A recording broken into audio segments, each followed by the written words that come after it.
Hello, you guys. Welcome back. Today, we are going to talk about the 10 things that I think every fall garden should have. You can plant some of these by seed, you can pick them up at your garden center, but these are 10 things that I think everyone should grow this fall. So, first up is green onions. I have these in my garden all year long, but they're the easiest thing to grow. Literally, the easiest beginner plant you could probably ever do. All you have to do is take a pack of green onions from the grocery store, and you see those little roots that are at the bottom. You just stick those into the soil, cut off the tops, use them in a recipe, and then they'll start growing out of the soil. So, all of the green onions that I have in my garden have been there for a really long time. They'll start getting big and gross after a while. So, you just go buy a new pack for like $1 and you have a replenished supply of green onions. Next up are things like herbs, and herbs that do really well this time of year are cilantro, dill, and parsley. They're all very cold hardy and love the temperatures this time of year. Cilantro especially, everybody gets wrong usually, and they plant it in the springtime and that bolts and goes to seed and you don't get a good harvest. This time of year, cilantro does really, really well in the garden and you'll get a bigger harvest. Same thing goes with dill. You will get a lot more of the plant instead of it going to seed, which the seeds are really useful for things like canning pickles and things like that. But usually you want the actual plant. Parsley is something that survives all winter long for me here. Same goes with cilantro and dill. If you didn't know, I'm in zone 8A in Greenville, South Carolina. Parsley especially does really, really good here, and I love having it on hand for things like pastas. All right, I had to move a little bit. The sun started coming right on my face. Next up is spinach. Spinach in the garden is literally my favorite thing that I think I've grown as far as like leafy things go. And spinach this time of year is just so, so good.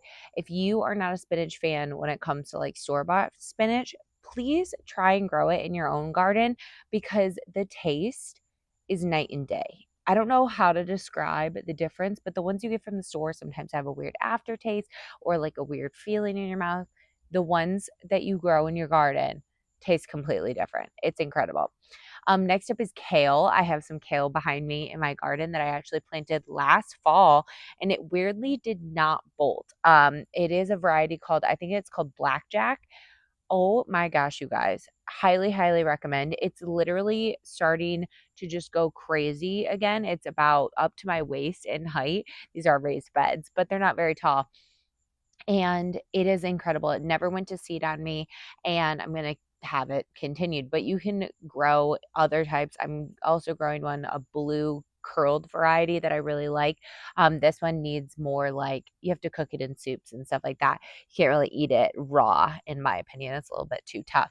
But kale is perfect this time of year for things like salads and soups and anything like that. I love any of these things for omelets too. I love a mixture of kale and spinach and arugula, which I'm going to say next.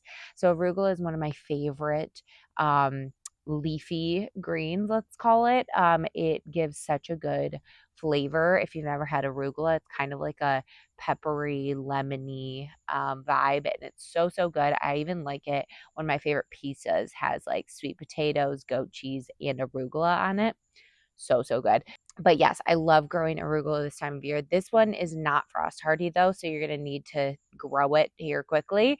And then you could also grow it in the spring. Any of these crops are also really good spring crops as well, but super easy to grow any of these kind of leafy things. So arugula is number one on my list. The other ones are really frost hardy though, especially if you put a little frost cloth over it. So if you're kind of thinking, oh, we're going to have our first frost like mid-October, I don't know if it's worth it. I think it's worth it to try to start some seeds and get a harvest out of these plants because you can put some frost cloth over your beds really, really easily. You could also just plant it in like, especially leafy greens, in a pot and have it outside for a while, bring it inside when the temps are low at night, and then put it back outside. And now we have Swiss chard. Swiss chard is actually right here. You see that red stalk there. I love, love, love Swiss chard. You can grow it in the summer as well, but this time of year, it's also really good. One thing about Swiss chard, I think it gets a really bad rap. Like I think I'm getting bugs all over me. So Swiss chard can seem really intimidating and kind of weird. I know when my mom was really into growing it, I was kind of like, I don't know how I feel about this.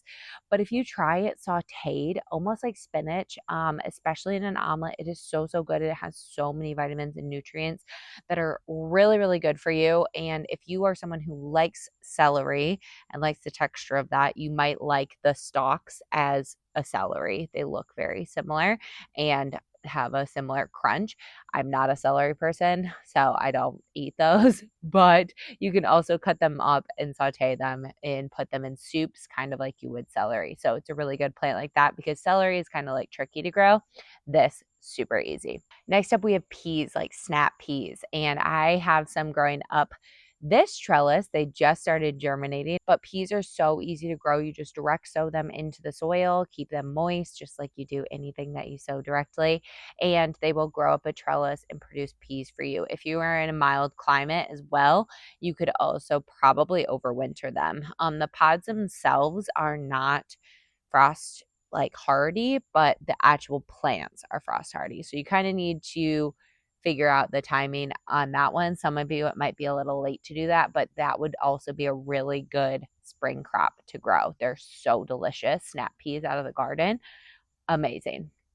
And last but not least, for my like easy 10 things to grow that I think everyone should have is lettuce. Any type of lettuce you could grow here.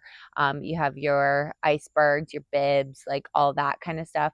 Leafy greens of that sort are just so, so good. And again, oh my gosh, I'm getting bugs all over me. Again, you could also do these in a pot, and it would be really good to have some lettuces going into the fall. Homegrown lettuce, again, just tastes 10 times better than it does out of a bag from the store. I highly recommend anyone growing lettuces because they are so easy to grow. The one thing with lettuce too is like you just need to keep it really moist, and it does really, really good. But other than that, you're going to be doing great when it comes to lettuces, especially like something like iceberg this time of year. So these are the really easy things to grow. Bonuses, if you want to pick them up, but they are definitely harder, are things like your brassicas, which are broccoli and cauliflower and Brussels sprouts and things like that. But if you want to give it a shot and pick some up from a garden center, definitely give it a go. I'm trying this year. I grew some from seed, and we will see how it goes. They're a little small maybe for this time of year, but we're going to hit them with some fertilizer and see how it is. So I'm going to give you a little tour of my garden right now and the things that I have in it. I need to pick up some parsley myself because I don't have any right now. But yeah, let's go look. So another thing that I love to grow here in the South in the fall time are zucchinis because the squash vine borers and things are not out. It's way too late to start any zucchini seeds, but keep that in mind next year. If you have dealt with that in the summer, try to do a fall crop of zucchini. So as you can see, I have some growing under there. So I have zucchini and summer squash. As you can see, I'm dealing with some powdery mildew starting, so we need to address that. But we also have some beans under here. That's another thing you could grow. Again, too late for that now. But here are our broccoli plants. And then we have things germinating. We have spinach over here. That is a little bit of spinach. We have a bunch of arugula germinating. There's an actual arugula plant right there. And then we have Brussels sprouts and we have kale. So I have a lot of seedlings germinating over here for fun stuff. That is my kale over there.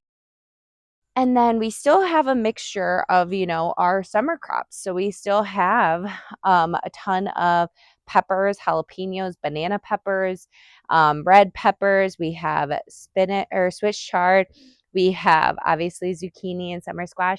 And then I'm getting a fall crop of tomatoes. My tomatoes in the summer did horrible. And as you can see, they are recovering and doing incredible now. They're really starting to put on a ton of growth and a ton of fruit. So I really hope I get a good harvest here before our first frost.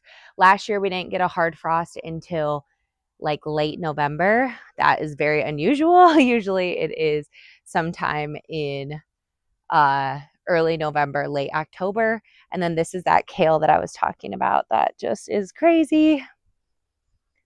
Looking really good. We also have a little cucumber that's trying, and then these are Brussels sprouts as well. So we will see how this goes. Some of these are not doing, like, they need to really pick it up, but we will see. We have time.